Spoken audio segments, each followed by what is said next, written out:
বাচ্চারা কেমন আছো? সবাই ভালো তো? আজ একটা মিথ্যেবাদী রাখালের গল্প বলবো তোমাদের। এক গ্রামে এক রাখাল গরু চালাতো।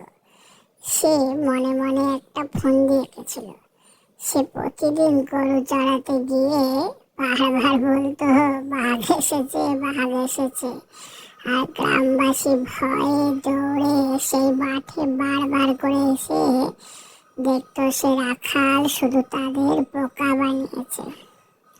এভাবে সে দিনের পর দিন গ্রামবাসীকে বোকা বানাতে থাকলো।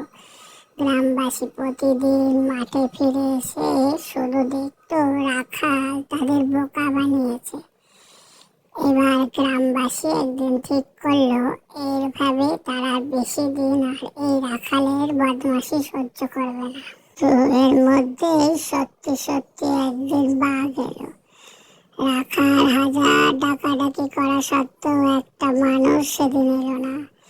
বাঘ রাখাল আর তার গরুকে সব টেনে নিয়ে চলে গেল।